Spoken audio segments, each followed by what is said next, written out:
Welcome, everyone. Welcome to Acharya Shunya's Vedic Study Circle, where we are now taking a closer look, whether it is a review for you or your first time, learning about with a clean slate these key Vedanta concepts so that we are all anchored in a foundation for receiving this wisdom. And we will be moving forward with that this evening, looking at one of Acharya Shunya's, an excerpt from an archived satsanga of hers on the concept of moksha.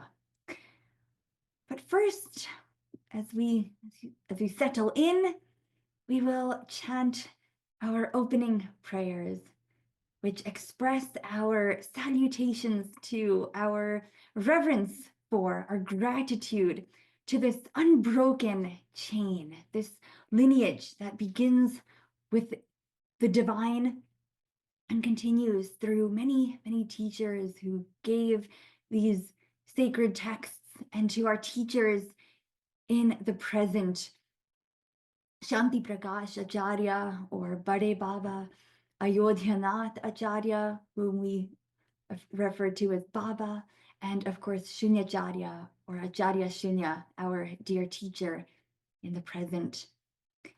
And so with gratitude, with humility, with reverence, I invite you to join me in chanting our lineage mantra, our lineage invocation here, our opening prayers, which are on your screen. You may wish to chant along or simply to listen. So if you are chanting along on an inhale, Om Shri Guru Bhyo Namaha, Om Shanti Prakashaya Namaha, Om Ayodhyanathaya Namaha, Om Shunyacharya Namaha, Om Atma Tattvam Namaha, Om Vidya Tattvam Namaha, Om Suryaya Namaha, Harihi Om Tat Sat. Wonderful. And with that, I would like to invite Sadhvi Ishani ji to take us forward. Jai Ma, welcome everyone. So we have spent the first two weeks of this series of key Vedanta concepts exploring this idea of samsara, this mental construct that we get caught up in that causes us to act and react in unconscious ways. It has a cycle of pulling us deeper and deeper into the confusion and delusion that is samsara. And so today we find the final third of Acharya Shunya's satsanga on this topic, where she explores moksha, the freedom from that cycle. So today our flow is we'll watch this 25-minute satsanga, and this includes her teachings on moksha. What is moksha and how does it relate to what we've learned previously about samsara? It also includes a response to a question from a student and a response to a student's share.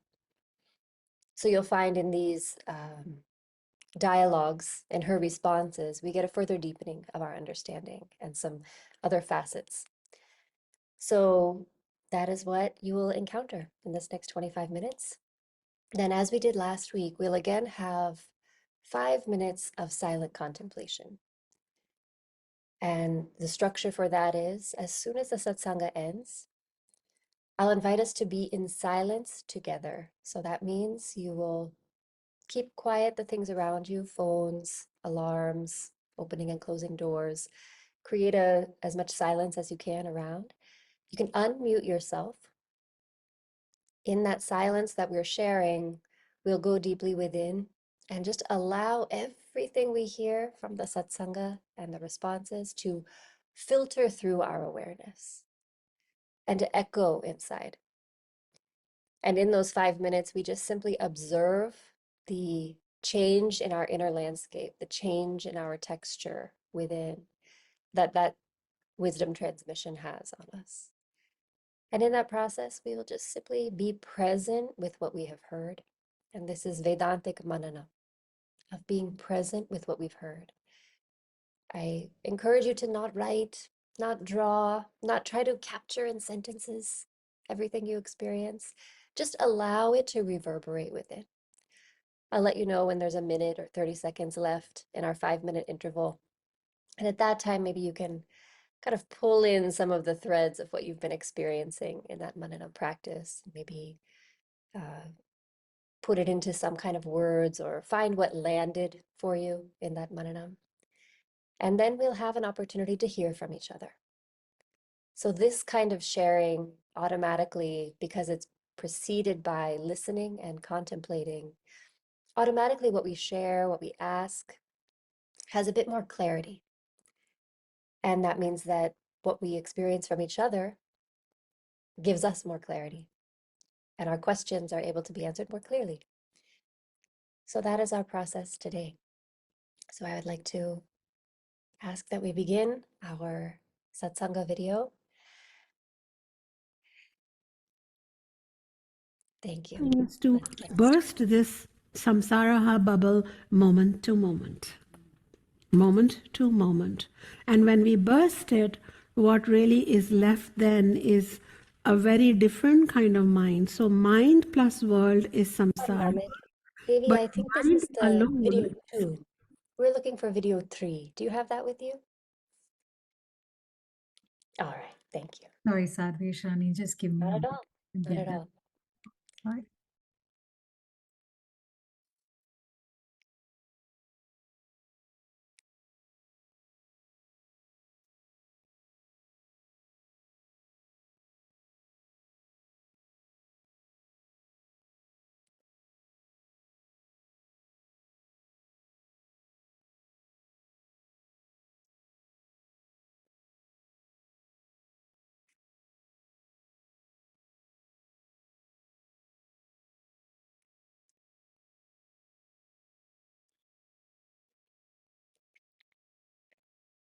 Take your time.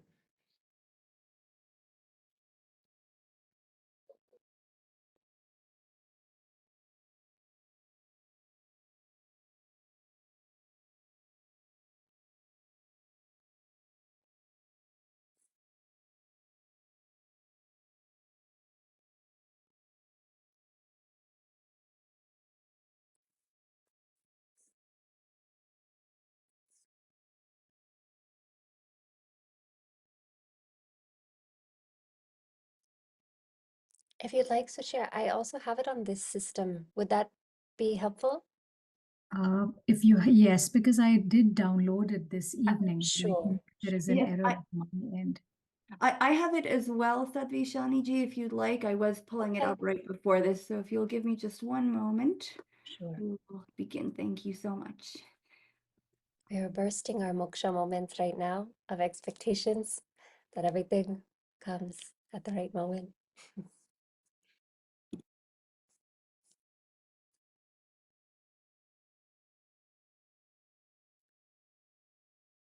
Kalyani, it's okay. I got it.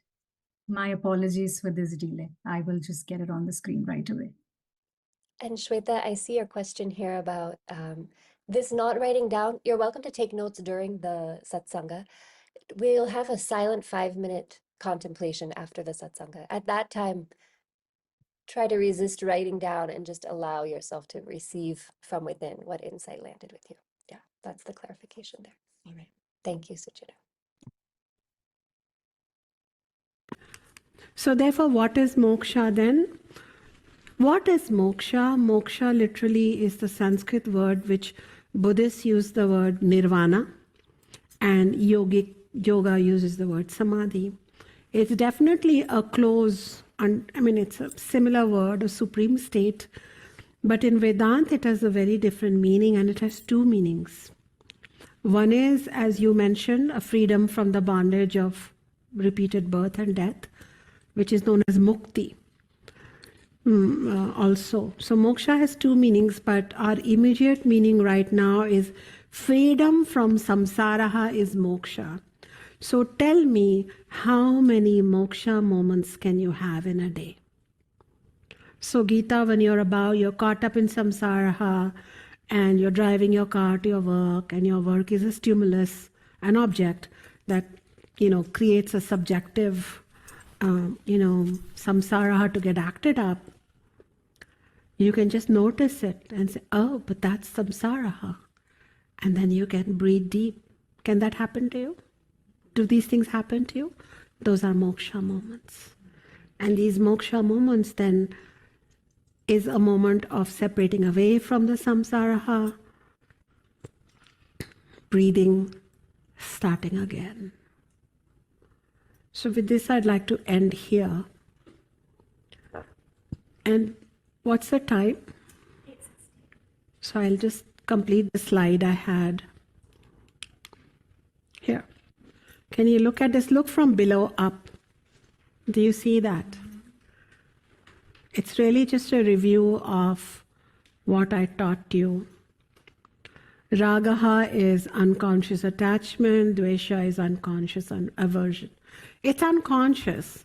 And we go to the psychologist forever to understand why I'm attracted and why I'm averse. Let it go. It's unconscious.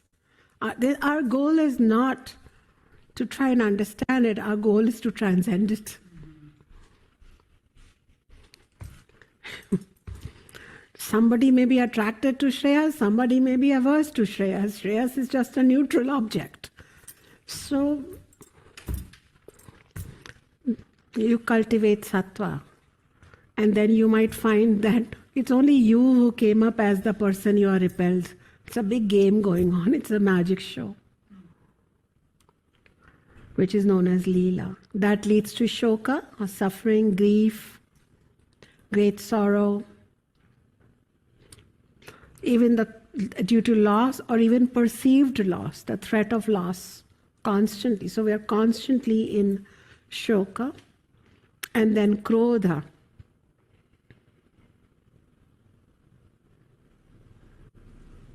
A lot of anger. And then finally moha. These words are key words for you to understand. And the Bhagavad Gita, the discourse given by the greatest of Acharya, Lord Krishna, is a teaching to break free from moha and raga and dvesha and krodha. Because when the protagonist of the Bhagavad Gita, Arjuna, he was a great warrior. When he went and he had to fight a war to protect Dharma, he kind of became a weak person. He became a coward. He became attached to the wrong ideas, and he became repelled from. He was all over the place. He was in full-blown moha. He was in a delusion. So therefore then his guru, Krishna, who was actually his friend and his charioteer, but that day he showed that he was really a guru. He gave a lesson on how to break free from this. So if you know this and if you recognize it, then in a very practical sense, you'll become a very pleasant person to be with. You'll like your own company more, You'll just not have so much angst.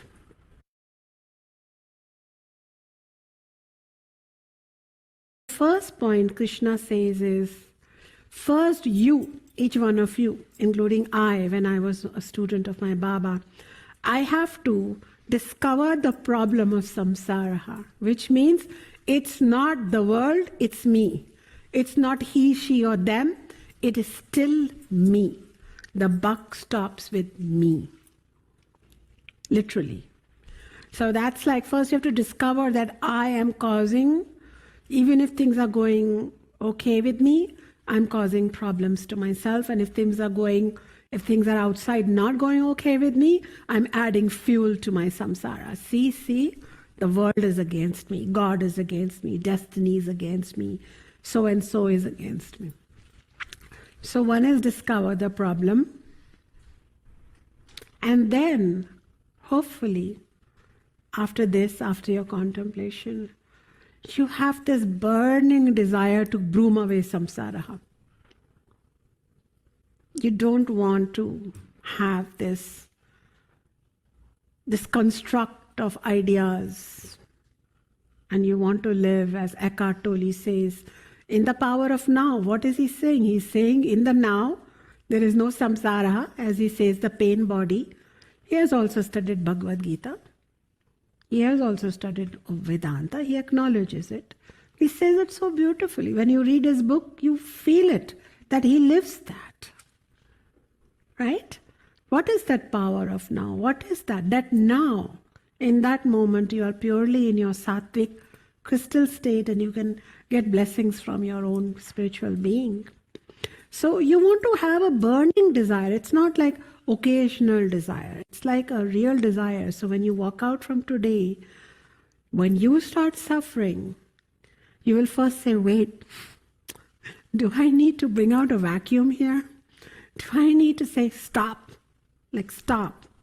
And then whatever is residual things you have to do, like you have to say to somebody, I really want this done, or I would like, you're actually doing it from a more like present place, from presence, rather than from this huge multitude, multi-layered, unexamined, emotionally heavy, soggy, and fiery, big bag of emotions, ideas, and past samskaras. So you want to be free of it. Thirdly, if we have to study arithmetic, we think we're weak in arithmetic, we have to go find an arithmetic tutor. If we have to, study piano or music, we have to find a piano teacher. That's the right course of things. I mean, nowadays internet will teach you anything.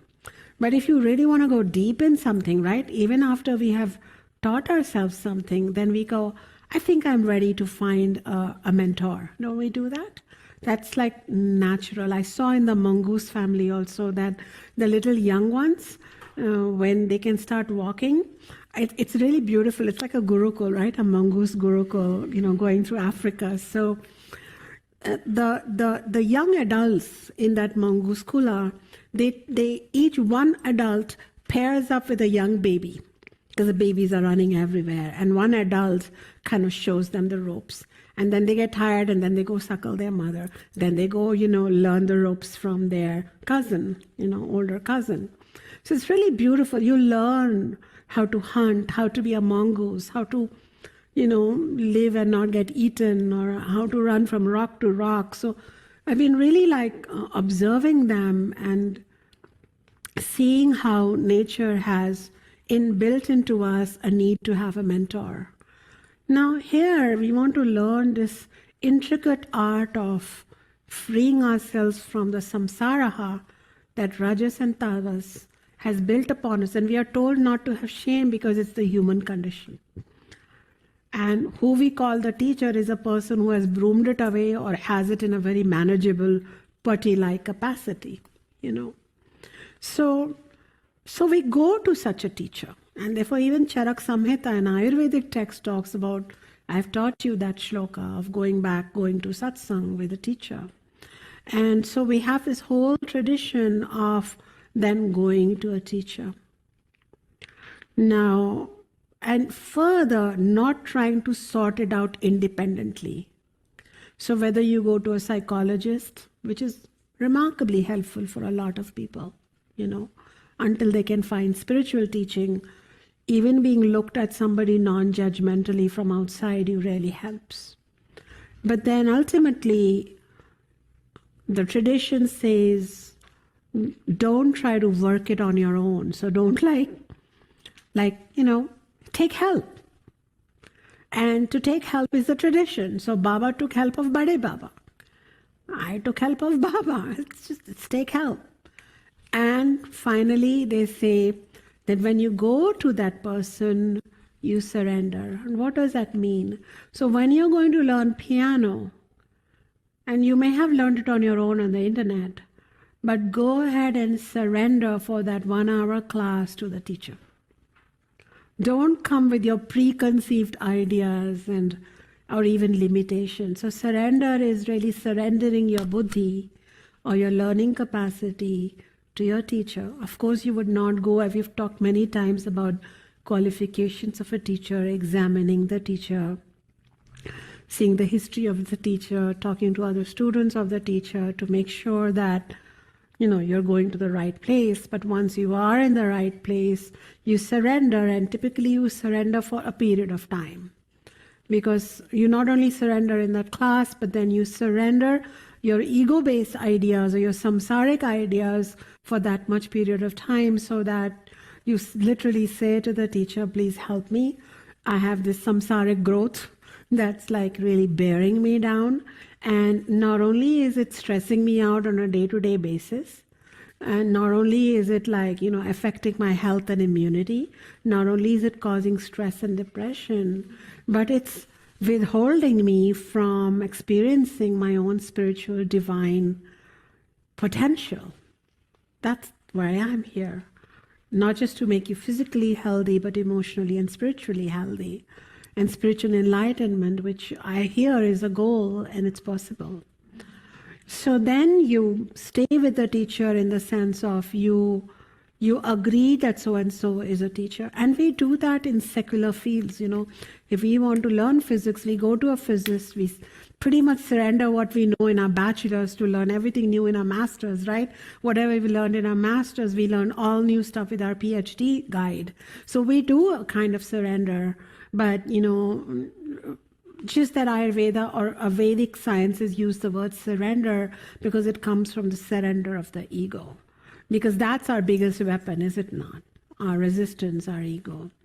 So with that, I will end, and I will really bless that each one of us can connect with the real nature of our mind. It has unbound creativity. Your whole personality will change.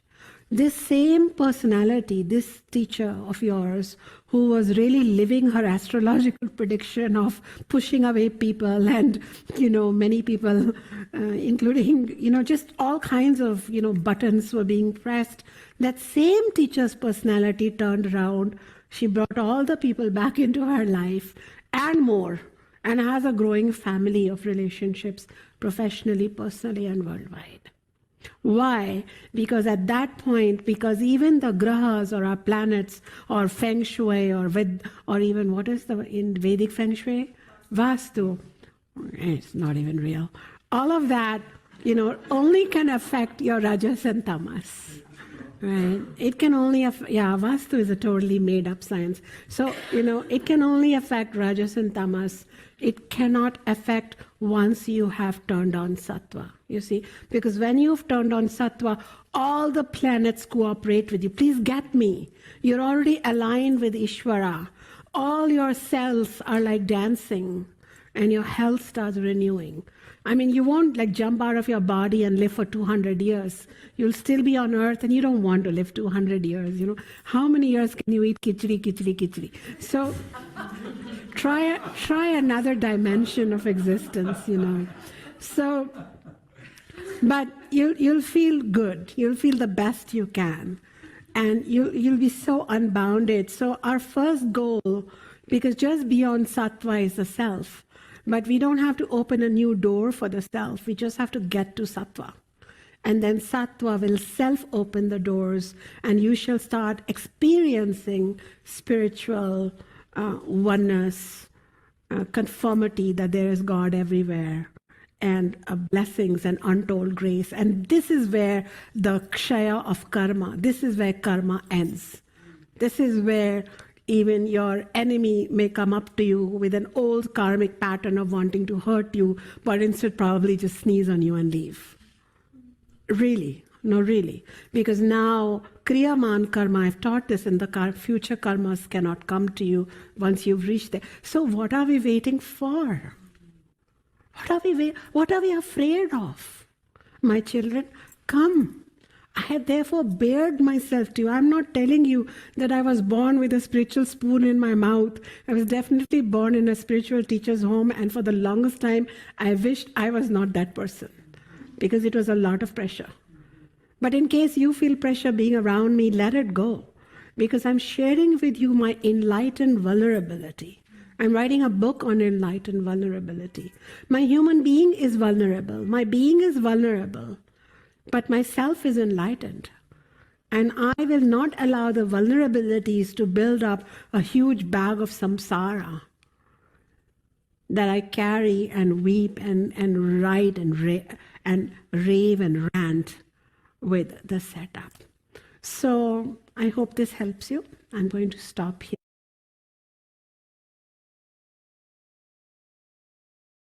So, yes, my dear, good to see you. Thank you. Thank you for the teachings. So I have a question. There's a lot of discussion about when things don't go how we want, and I think it's appropriate to spend a lot of time and thought, because that's what results in a lot of suffering. But I was also wondering, in the opposite scenario, when things do go how we want, is there a way to not attach to that? Is there a practice that you have? Because I feel like it's easy to get also caught up. The biggest practice is to know that both attachment and repulsion, or attachment, the opposite would be repulsion, right? Attachment and repulsion, this knowledge that attachment and repulsion are part of samsara. This knowledge itself, if you contemplate on it and you know the consequences of samsara, that by attachment you're attaching to something ephemeral by nature, and then you're going to become its prisoner after a while. That alone, you will constantly, you and as I do, we will constantly watch the boundaries of our liking. So today I was talking to the board and I said to them, this is great, we have money for 1 more year, and if we don't have money for 1 year, then Vedic Global ends. But don't worry, I'll be your teacher. You know? So I could just say it so easily. Why? Not because I have a death wish for something I have created and that has transformed so many lives, but because I'm not attached to Vedic Global. I'm attached to what is right and what is truth. And the truth is my relationship as a teacher.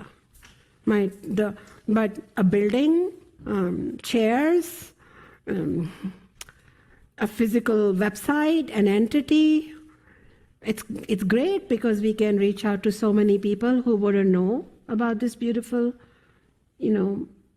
opportunity otherwise. But I could say it, but I could easily have not said it and had like a lot of anxiety and worried about the future. But I'm not going to be worried. I'll just stay proactive.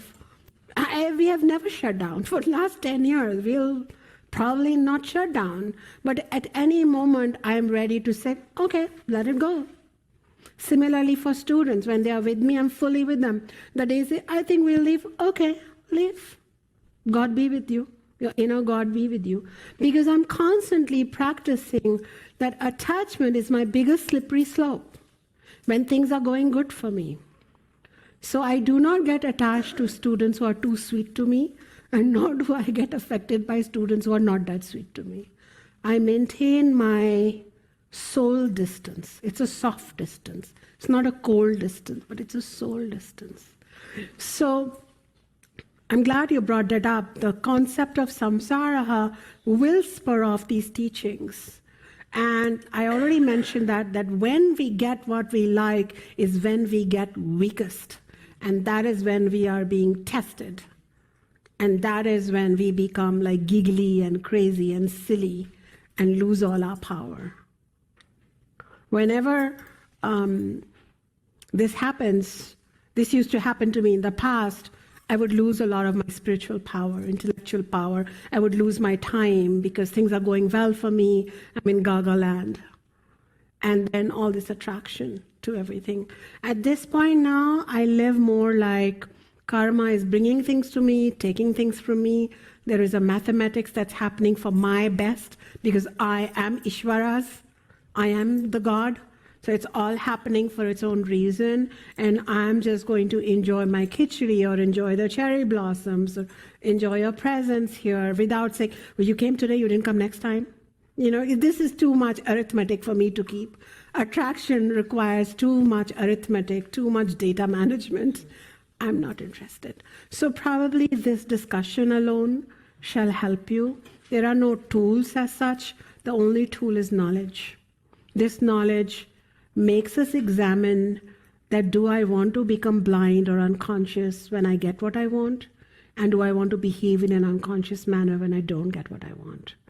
I just want to remain conscious, period. Even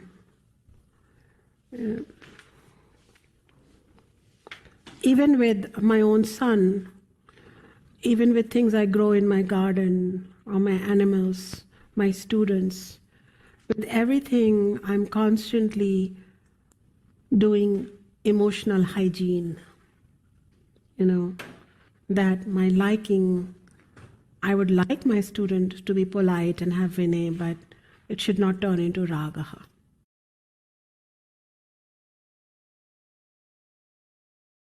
So I just appreciate hearing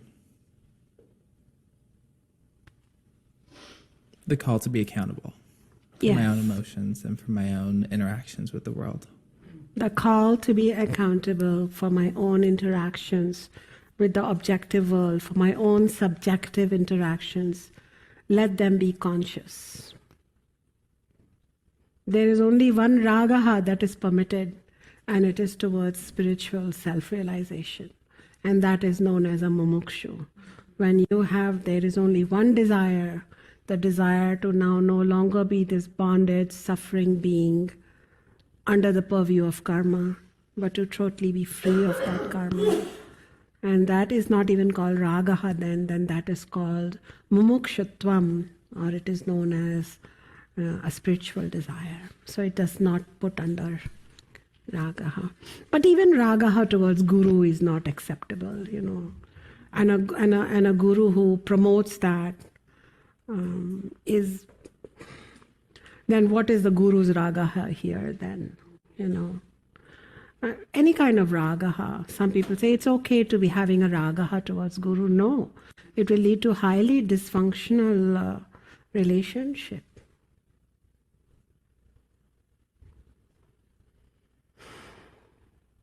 Jai Ma, everyone. To lighter loads, I want to tell you in the same chapter, I don't remember it, but I know the meaning, but I don't remember the shloka. But Lord Krishna has again said, do you remember that word pap, sin? And the sin that in Veda is not about to anybody else, but to our own self. Forgetting our own self, betraying our own self, and, kind of living a reactive life is known as sin. And he says, I think it's the second or third shloka after this one, he says, and by the way, if you are the biggest sinner among the sinners, don't worry. You can just do this and you are scot-free. There is no math keeping on you. There is no shaming. There is no huge big karma that's going to come get you because Saturn is returning. No, just start now. I have great respect for Saturn and everything. But the point here is, Krishna says, if you are the biggest sinner among the sinners, you've murdered your own parents, say, example. It's considered a very big sin, because it's a, pitra rin you have, or you have, taken the food from a child and eaten it yourself, or something like that gross. Well, no worries, because you didn't know any better. But now, through just a simple heart, Vimala Hridaya, as Baba says, and a deep desire to say, I was behaving like a fool because I know no better. It's a human conditioning to be caught in these chains. But now, through Jnanam, and through just a little bit of sincere desire, I shall be there to support you.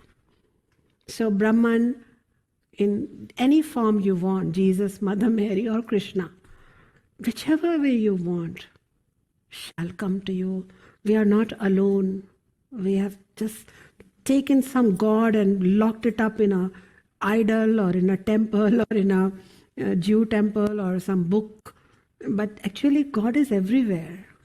And God comes to us because God is inside. And when your inner God says, enough of living this pathetic, miserable, reduced human life, I want to live like royalty, and then see what stops you. So don't worry about what you were doing till a moment ago. My blessings are with you.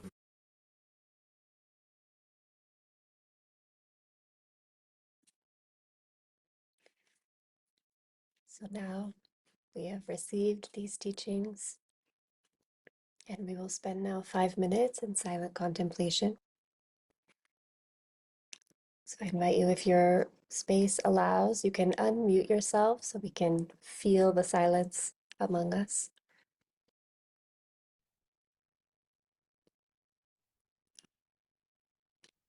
I'll give you a few reminders in this 5 minutes just to simply come back, but just allow yourself to let these words reverberate and echo within. So we'll begin now.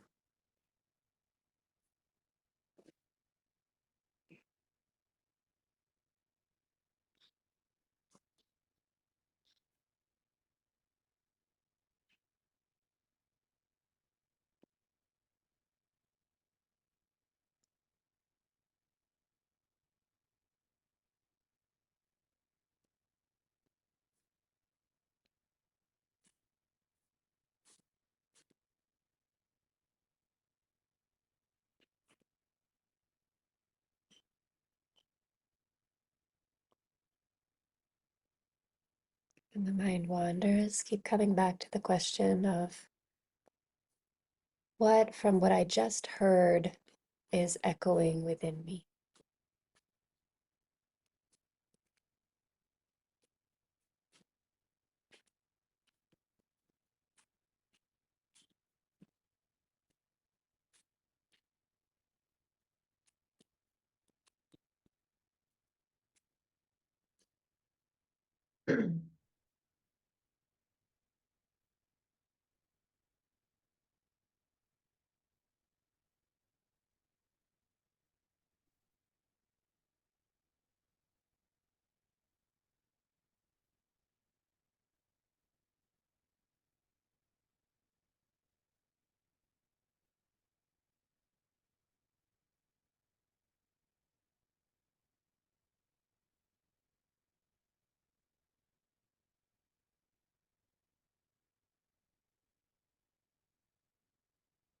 Coming back with curiosity.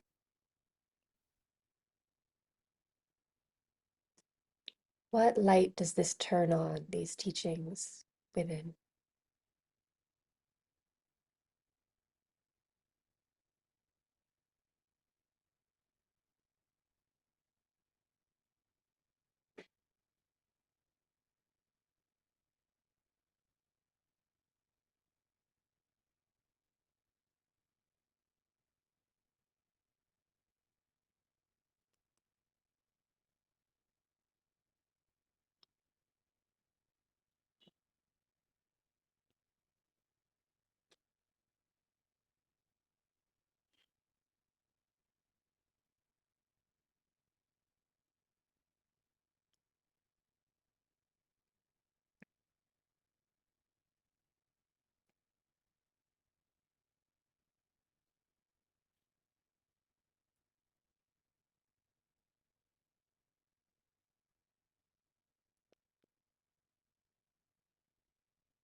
As you allow these teachings to sift through you,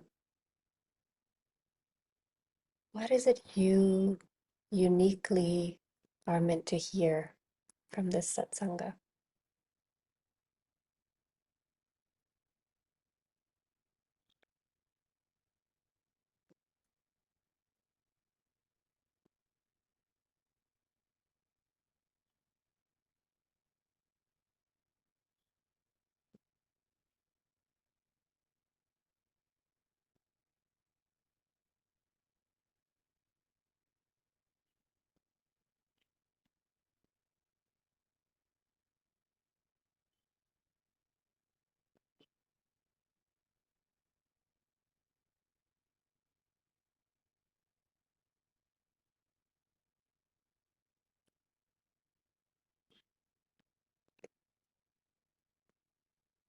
In this final 1 minute of silent contemplation,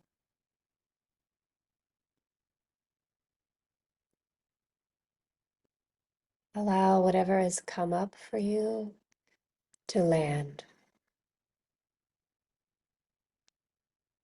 What from this satsanga has truly landed within you and as truth has been reaffirmed from within.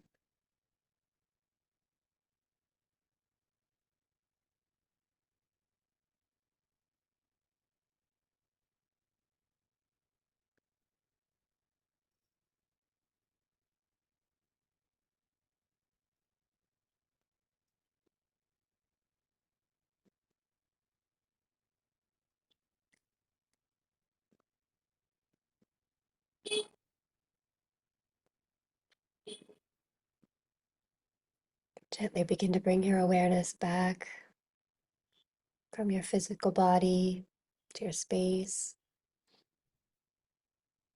We've completed our 5 minutes together.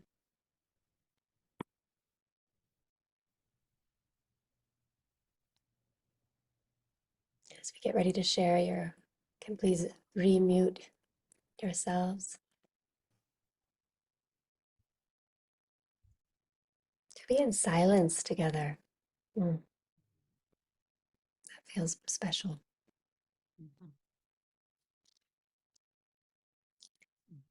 So now,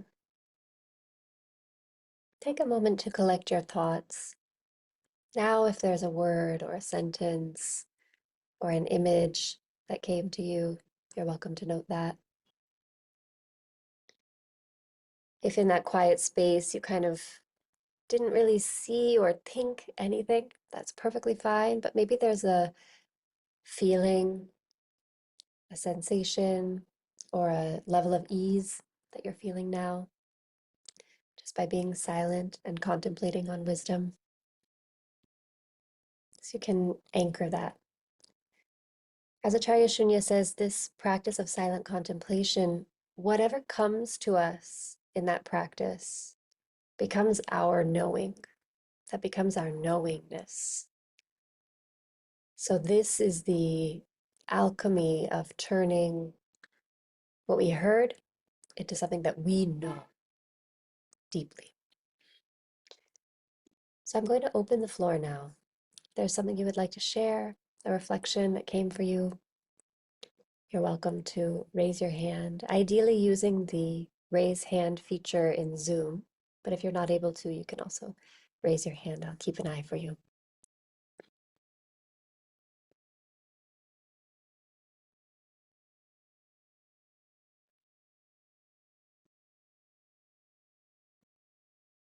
Shweta. Dharma. A lot of things came to me and a lot of things resonated with me. The first one that kind of hit like a hammer was, it's me, the buck stops with me. And just recently I've had a conflict with my partner where I was totally out of control, lashing out. Krodha, that was like my primary emotion and expression. And it took me a while to calm down. And as she said the words, it's me, the buck stops with me, it just came back to me like that was all me. It was nothing to do with anybody else. And that's life. I mean, that's everywhere we express ourselves and how we go about life. It's all me, but sometimes it's hard to see in the moment. So that really hit home. Yeah. And can I ask, Shweta, when you hear that, it's me, the buck stops with me, what comes up for you? Do you feel overwhelmed by that? Do you feel, what, is that an empowering state to be in? Anything else around that? It does not feel negative. It feels like relief, because it's almost like I know it all along. I just refuse to see it. And when I know it's me, it's all what I'm manifesting is what's happening in my world, then it's this just kind of deep acceptance. of it's okay. It's okay. What I'm putting out there is what I'm seeing in the world, and it's okay. I don't feel this like need to fix it. I don't feel like self-berating. I don't feel that way. I feel forgiveness for myself, but I realize the role I'm playing in my own lila, the world, the way it's playing out, I see my role in it. Beautiful. Yeah. The buck stops with me, meaning it's not that it's my fault and I feel guilty, which was not what you were saying, but it's that seeing the setup and reclaiming the locus of control. I don't have to control everything out there, but I can and have a responsibility to control my own samsara, my own. Yeah, beautiful. Thank you, Shweta. Someone else like to share a reflection or what landed for them? Hello, Neha. Jema. Dema, thank you. I think really what is landing with me is, the sentiments that she shared at the end around doesn't matter what preceded, it doesn't matter what you did before, it doesn't matter the prior pop. We start now, like in this moment, we can choose to sweep away the rajas and the tamas, we can choose to clear out the space for the sattva. And I think, these past couple of weeks have been really powerful for me, listening to these older videos from her and kind of regrounding in these core teachings. And it has really given me a renewed and very deep commitment and excitement around like seeing the samsara in the moment, seeing my attachment, my aversion, and not letting that turn into the suffering and then the krodha. But then in the past few days, I've had a lot of moments where I've tumbled back and have had quite a few experiences of getting to that place of krodha. And that now I can see that it was coming from an attachment and attachment of wanting someone to be a certain way.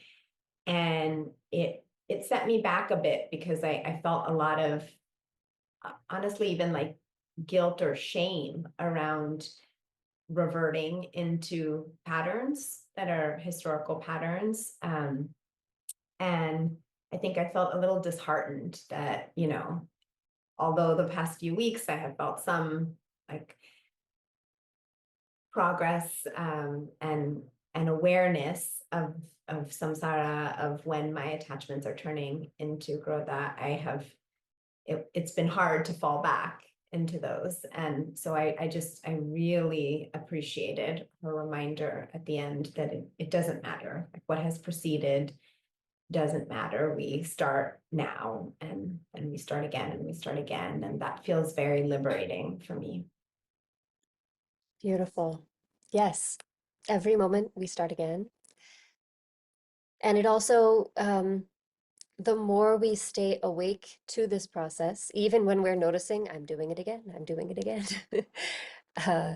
The coming back, the traveling back happens faster, doesn't it?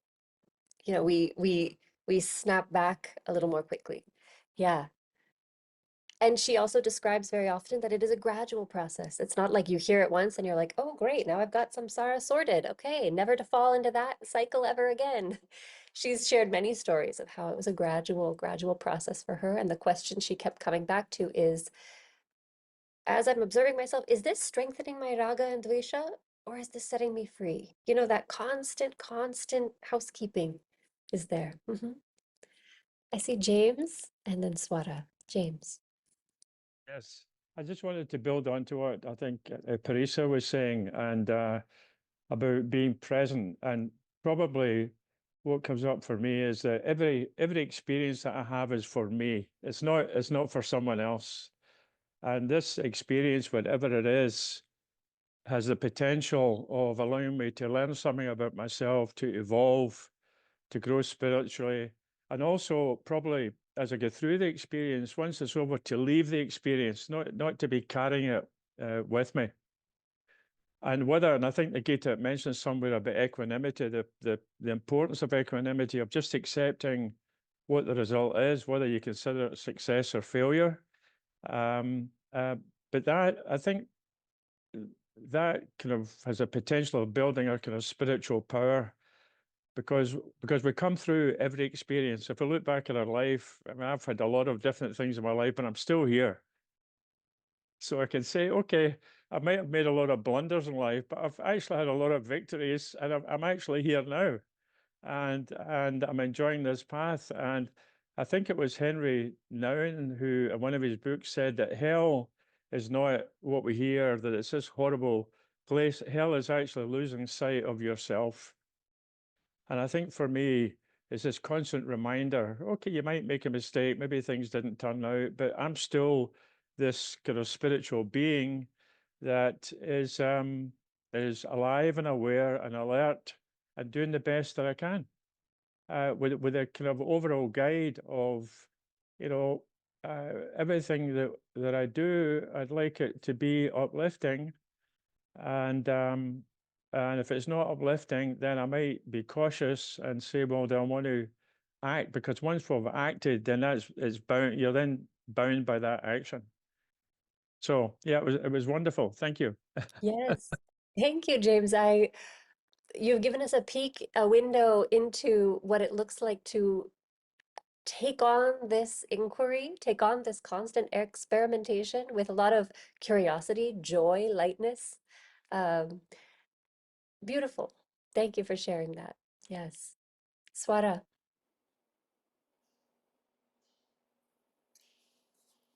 Hi. Yeah, I feel it's so wonderful to revisit these teachings, and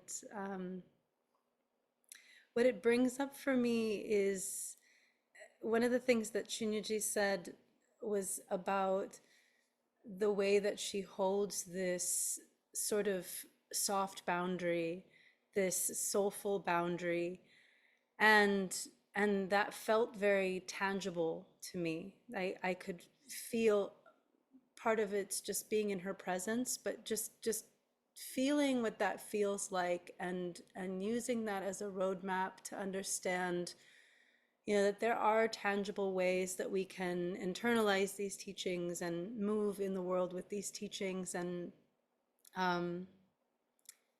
yeah, that really struck me as an opening and a way to really trust that regardless of if things are being taken away or being, brought into your field, that things are always in divine support. And really, I feel like being in that, holding that soft boundary also creates enough spaciousness to be able to even perceive if things are feeling that way, perceive that divine support.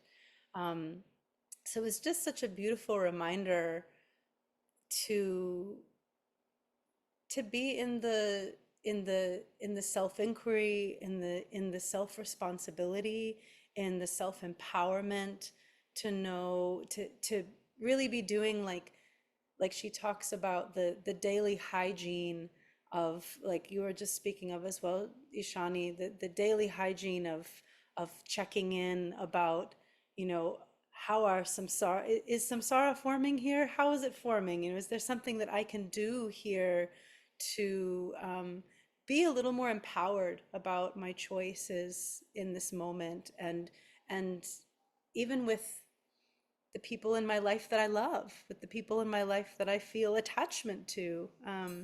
So yeah, I just really, this just continues to be so inspiring. Thank you, Swara. Yes.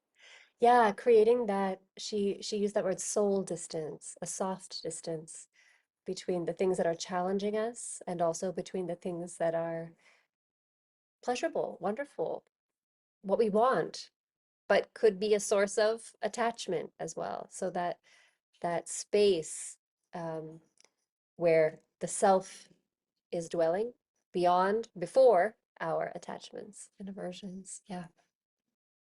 And the housekeeping. Yes. She uses this word. I see you also, Suchira. I'll call on you in just a moment. I want to highlight this one word that has become part of our vocabulary, which we call moksha moments, which is the moment to moment freedom we can experience from samsara. The moment we wake up to it, the moment we find that freedom, we step out of samsara and we breathe again. So these moksha moments are wonderful to capture and note in our day-to-day. Yes. I'll just see Shraddha's share and then I'll hear from you, Suchira. A question: how does the wanting of moksha, that desire for freedom, even the one like being a jivan mukti and free of desire while living, and also freedom from the cycle of birth and death, if that is also constantly on your mind, is that also an attachment, even though a good one when on this path? And how to manage it so sometimes it does not overwhelm you of being too attached to that? I don't know, where does that boundary end, and should it be such a strong want? Yes, she does touch on this here. There's one desire that we're allowed to have and pursue it and let it burn bright inside of us, and it is that desire for freedom. We investigate it and make sure it doesn't become a vasana, it doesn't become an attachment, where because we desire freedom, we voraciously sign up for course after course, read book after book. We feel like we have to consume to become free, or we become overly attached to the guru. As she says, even attachment to the teacher is beyond a point, becomes raga.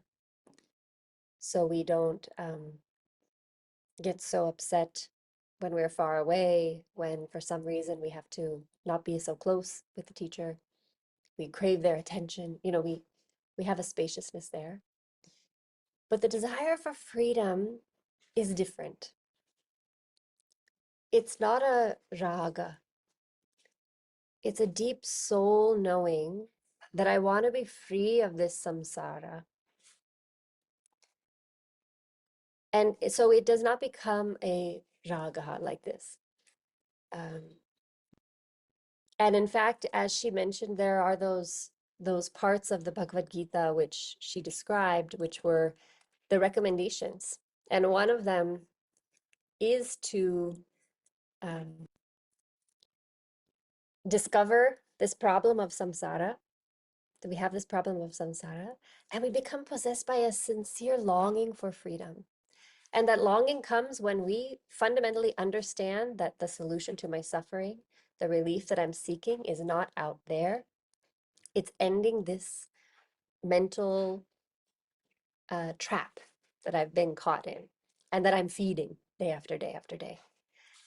And then we realize that we can't solve this independently. Because I'm in it, I can't also solve it myself. I need some help. I need some help. And again, there's no shame in needing help, because it's the tradition, and it's acknowledged that to extract yourself from this cycle, you need support. You need a mentor. You need a guide. And when you come to that person, you surrender this samsara. You surrender your part of you that is stuck. And you seek guidance and support from there. So it's very much recommended to cultivate that thirst for freedom and find the support to bring you on that path. So this is a kind of freedom that takes you beyond desires, beyond raga, takes you beyond attachments. So in that case, it's encouraged. Yes. Suchira, can we also hear your share?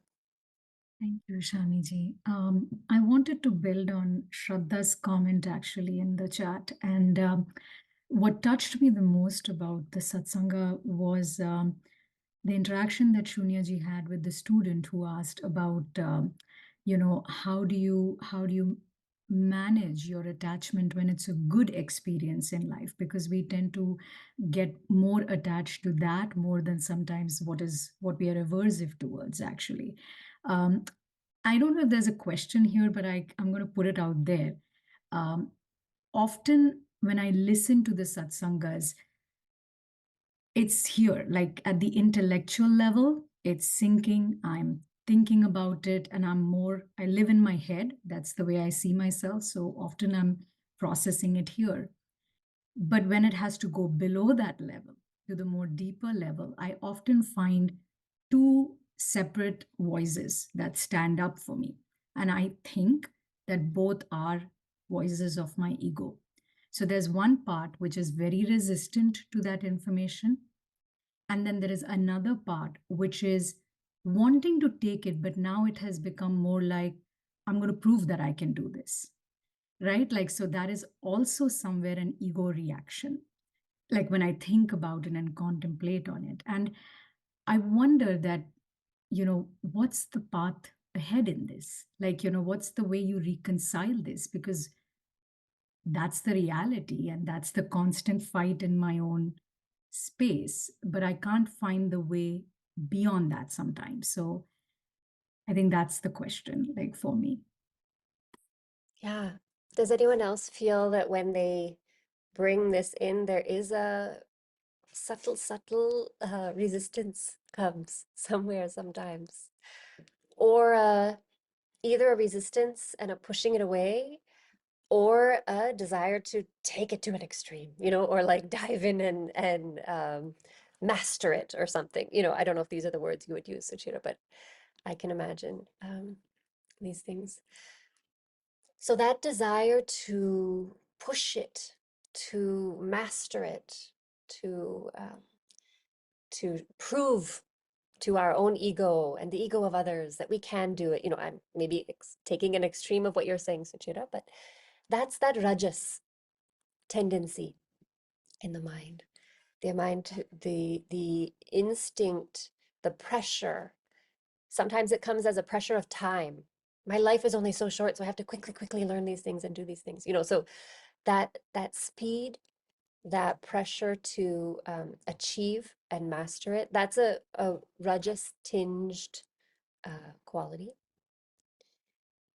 And we might even say, and it's worth observing, that the resistance can be a tamas quality, like a pushing away what part of us knows is deeply beneficial to us, but we kind of like what we like, and so we don't want to make that shift, or an inertia. These can be some qualities of that. It can also be a kind of fear. The ego recognizes it, but if I do this, it means I can't chase toward and grasp maybe I'm not going to get what I want, but I really want all those things I'm attached to. And if I start to walk down this path of deconstructing my samsara, the ego says, that means I'm saying I'm not going to grasp so hard to the things I'm attached to. And then what happens? Then what will happen to me? So sometimes there's a fear also that comes in that voice. So there's the path, the practice of finding the underlying quiet truth of the self, which is ready to just drop this samsara, does say, you know what, this is a lot of heavy work to keep this whole samsara wheel turning. Let me just drop it. That is revealed as we cultivate sattva, as she says. This is the method of calming the rajas, cleaning out the tamas, and finding that state of our mind which maximally is reflective of our deepest self. So when I hear things like that in my own self, a doubt comes, a question comes, a push comes, I say, how can I cultivate some sattva right now? Whether it's a positive thought, whether it's cleaning a lamp on my altar, small things. And we'll be unfolding beautiful ways for you to cultivate sattva in your own lives. But can I just go look at a flower for a second and bring myself back to sattva? So that's one method to stay alert to this rajas and tamas and keep cultivating the sattva through lifestyle and also in the moment. Yeah, that's one share I would bring. Kalyani, I see you've also shared. Oh, and I just want to also mention, Isha in the chat shares, I wanted to share that I love the idea of soulful boundaries because it allows us to enjoy the moment instead of driving ourselves crazy trying to hold on to it forever. When I know I am whole and complete and fine, and I can enjoy what's in front of me, there's such ease, isn't it? Even with the things we like, even in the things we don't. Beautiful. We'll hear from Kalyani and then we'll close our session for today. Kalyani. Jema, I was thinking about this word surrender, and I think this builds off of a couple of the other shares and just the freedom that comes with that. I was thinking about, it came up for me in both of the contexts, both when Shunya was talking about surrender to a guru, and of course not meaning an unexamined, but again, letting that ego rest a bit, saying there to the ego, and having that clean slate, as has been emphasized throughout these teachings, that okay, yes, I've heard this word before, but let me let all of that go and see what emerges. Or the surrender to, when she was talking about, didn't use the word, but in the case of karma unfolding, it's this bringing up this connection to bhakti yoga, that surrendering to the will of Ishvara, again, not being a passivity, but in this very moment,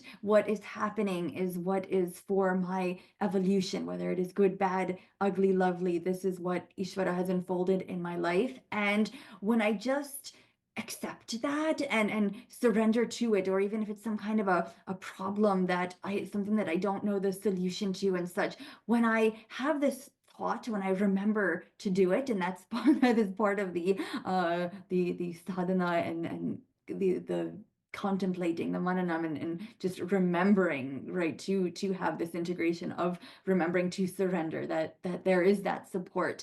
But when I do, there is this freedom, this letting go, this it will come, or I will have some sense of what to do next, or I will just simply rest in a state of acceptance. And there is such a freedom in that, of just being able to let go of some of these parts that we don't have control over, those outcomes, right, that we should do our best, but that we ultimately don't have control of those outcomes, as from the Gita, the shloka, right, about not being attached to the fruit of the actions, expecting them, but realizing that we can't control them. And so just in that concept of surrender, as I was just thinking about, when I do let that happen, that there's an ease and a freedom that comes with that.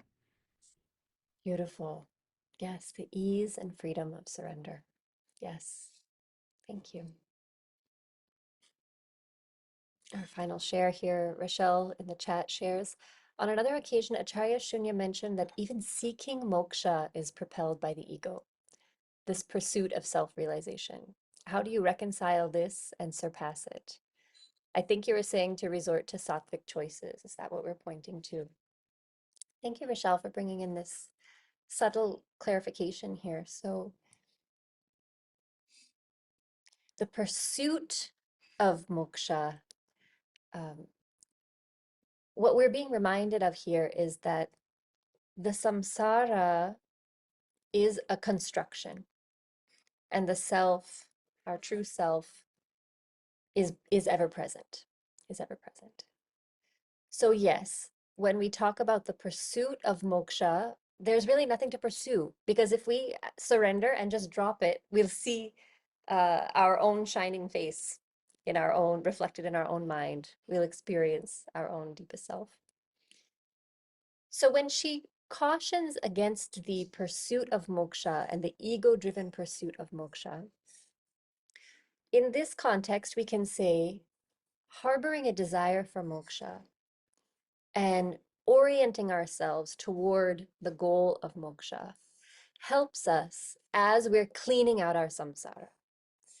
it's very important to know what is our goal here. Our goal is to clean out samsara so that we are free of this mental suffering, this mental cycle that keeps us stuck. So in that sense, this goal is a tool. And there will come a point as we continue to broom away, as she says, continue to cultivate sattva, continue moment to moment, moksha moments, moment to moment, seeing through the setup, seeing that it is just a setup, letting go of shame, letting go of guilt, knowing it's a human condition, taking help of a teacher, keep refining, aligning with a deeper truth that is not caught up in that cycle.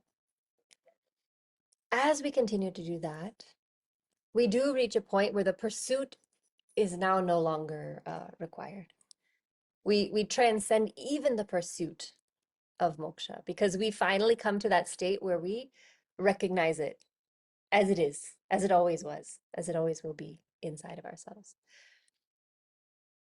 So does this fit together, Rochelle, for you, how we use the pursuit of moksha as we're breaking free of samsara? And then eventually we step beyond that pursuit as it becomes clear there's nothing at all to pursue. Yes, thank you. And I will re-listen to, I want to re-listen to your words so that I can contemplate it further. So thank you. Yes. Sure. Thank you. Yes. Yes. Mm. Okay. I think the thing to keep in mind about this is we are constantly tussling with raga and dvesha. We are pursuing our attachments, and we are running away from our aversions. And the moment that begins, then everything else is going to be quick to follow. So if we make moksha our pursuit, that automatically comes with a lot of other important criteria, which means we have to let go of some of our attachments. We have to soften our aversions. We have to stay mindful moment to moment. So keeping that pursuit helps us break free of this samsara. That's what I would add. Yeah. All right. Let us close. I'm discovering that in these moments when we're all allowed to share, there's such a richness and we want to just keep going and going. So we end up going past our time. So I absolutely understand if folks have to drop off abruptly at the ending time, or if you're welcome to stay like this. Beautiful. So let us close today. The next session on the next Tuesday, we'll be stepping into a new satsanga. Can you believe that everything we've encountered in this past 3 weeks was inside of one satsanga? And I think we can say there's still much more to explore. So we are moving into the next. There'll be topics like Brahman, like new words that we're again going to want to sink deeply into. So I look forward to meeting you again next week. Jai Maan. Thank you, Kalyani, for bringing the closing prayers. Thank you, Sadhvi Ishani ji, for this deep, guiding us in this deep mananam. And thank you, Acharya Shunya, for these beautiful teachings. So let us close now with our closing prayer from the Brihadaranyaka Upanishad, which encapsulates this journey toward our self-realization, this journey from the ignorance, the darkness, the mortality, to identifying with that self, the light, the truth, the immortality. So I invite you to join me in this chant. If you wish, on an inhale, Om Asato Ma Satgamaya Tamaso Ma Jyotirgamaya Mrityorma Amritam Gamaya. Om Shanti Shanti Shanti. Om Peace Peace Peace. Take care, Jema. We will meet again soon.